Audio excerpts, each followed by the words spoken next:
So today I want to talk about this small nano tank that I'd built up. So unfortunately I couldn't keep it this one because the issues was just too much. As you can see, the leaves were all dying away, they were melting away, there was algae all over, the food is there everywhere, the soil was not really that great, didn't really help any of the plants to grow.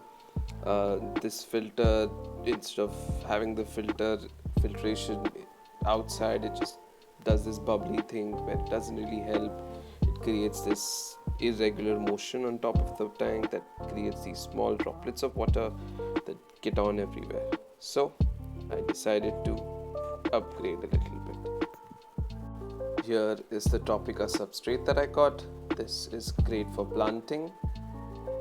The root taps again from Tropica itself. These will help in growing plants better. This is an aquarium glue to stick the hardscape and the plants. Some brand new tweezers. One with the bent forceps, this black one.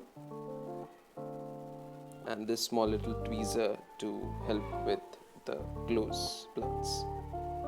This is the Sunsun ADE 200C light that I've got. This gives out 75k lumens of light and it's quite efficient in growing plants. This is a close-up of the light that I've got. As you can see, it has a metal body and heat exchange. Moving on, NPK fertilizer. And then I have phytocarb, which is basically CO2 substitute. Here is microlife. This is bacteria to help start up the aquarium. K++ and macro minerals essential for plant growth.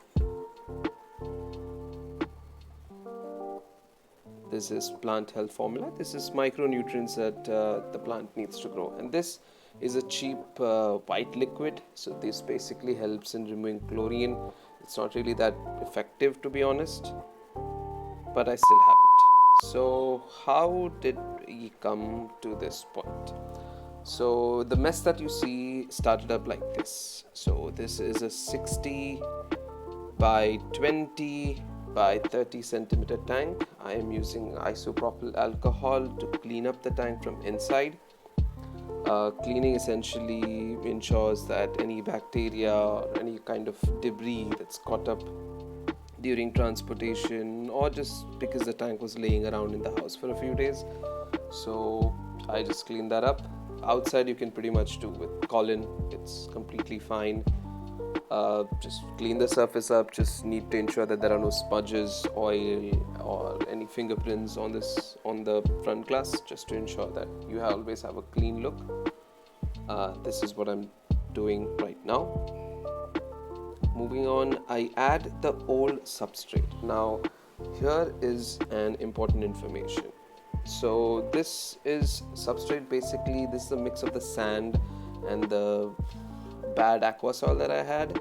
I've mixed that up and putting as the bottom layer because I actually measured up the aqua soil that I got. The substrate wouldn't probably cover up the entire tank, and I needed at least a couple of inches at the back and at least an inch in the front to build up height and to create a good substrate area where the bacteria can grow better. I decided on to using the old sand with the substrate as well. Unfortunately, I later on realized that I didn't have enough bottom layer sand and substrate mix. I can't really call it as the bottom substrate because it's really not. It's just basically white sugar sand mixed with black aqua soil that you get for cheap, the Chinese ones. They aren't really effective because they basically don't have any nutrients in them. This was one of the major reasons that my plants were not really doing that well. It didn't provide basically none of the nutrients were given to the plants and hence they were dying. So here I decided to just pick up the old tank, and empty out all the contents, all the substrate layer. funny enough, I actually had 1 kilo of substrate in there, and even adding 1 kilo in this particular tank, it wasn't quite enough. uh, I had to actually call up one of my friends and get even a substrate or sand plus aquasoil mixture that he had from his previous tank as well. Here I'm actually putting on the filter for the small tank because I've kept all the fishes in there. Hence I'm using this small sponge filter. It's quite effective if you actually have the aquarium completely empty. Not really great for planted ones because it basically doesn't really do much, and all the dirt and anything that sucks up in the sponge, it's actually inside your aquarium, creating more bacteria and more ammonia inside itself. So wasn't an effective solution. So I've actually moved on to a different hang-on back filter, which I will show you later in the video itself. Right now, as you can see, I'm leveling up the substrate, and here's the additional substrate cum soil mixture that I got from my friend as well. I added that up too.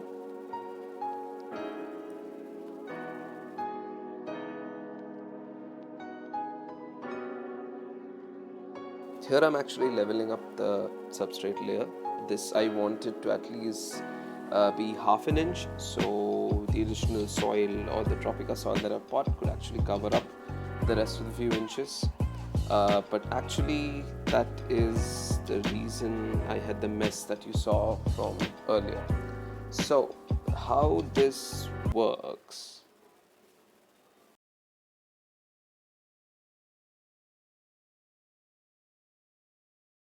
Well, as you just saw, this is a clay-based soil layer.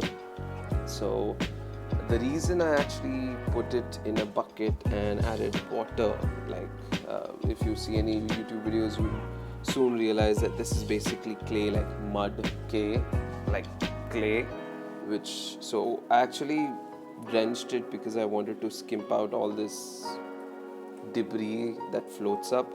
And then I made more mistakes where I just kept adding water, thinking that the clay will actually subside and will go at the bottom, because that's how it works. So if you leave your tank for 24 hours, you expect the clay based layer to actually just simmer down and collect at the bottom. But the mess that I had created actually was way beyond my control. I cleaned up the tank. By this point I was quite unsure as to how to go ahead. I even decided to put on this filter inside the clay, which was a huge mistake. I mean, there are actually ceramic rings inside. That's the hang-on back filter.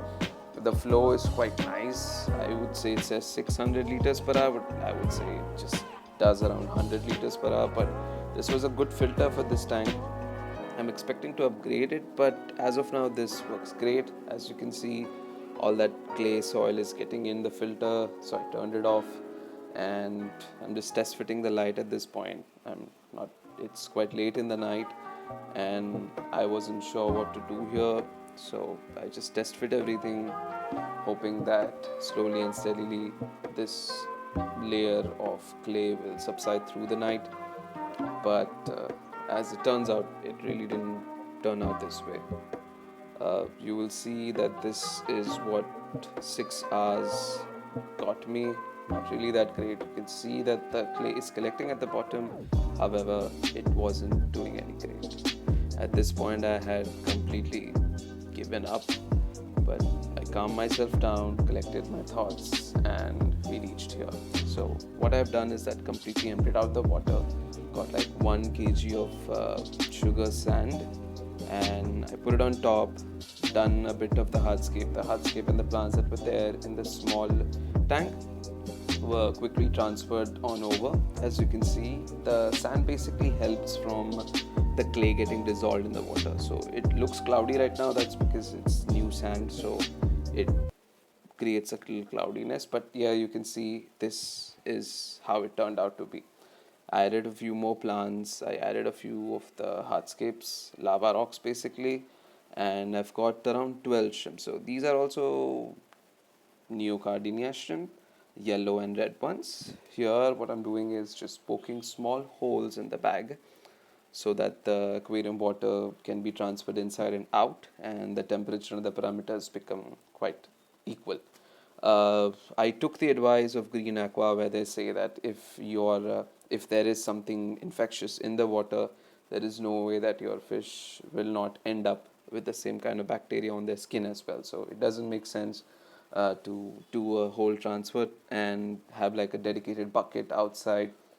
You can pretty much do this. However, it is highly not recommended to do what I'm doing here. You need to cycle your tank for at least 2 weeks before even you decide putting any living creature inside. Because during the rooting time, there's going to be a lot of ammonia that the plants are going to release, and over here, as you can see, it looks pretty clear, but there might be an algae bloom or anything of that sort. So it's highly essential that you wait 2 weeks to cycle your tank before you add your livestock. Uh, Over here, I've actually waited for 30 minutes like that so that the temperature matches up. I was pretty confident that the shrimps will survive because I already have like 3 shrimps inside, and they were doing pretty well. The temperature of the water is around 21 degrees Celsius. That's like the sweet spot for the animals inside. And I have a lot of dead plants that have been newly planted. So there are a few debris all around that the shrimp can easily munch on. So I was hoping that the shrimps would be perfectly fine. However, I did actually end up losing one shrimp in the morning. I believe that the parameters didn't quite go with that particular shrimp, and I kind of lost one. However, these shrimps are actually one of the hardy ones, Neocardinia. Yellow and red ones both are the similar kind. I actually reduced the water level a little bit because I was adding more water and I was scared that the shrimp might jump out. So I reduced like an inch maybe. It wasn't safe, but I still went on with it. Here I've added 12 more shrimp, so in all I had 15 at that night when I recorded this. However, by the time in the morning, it had reduced to 14. Was it worth it? Well, why don't you just sit back, relax, and enjoy the view?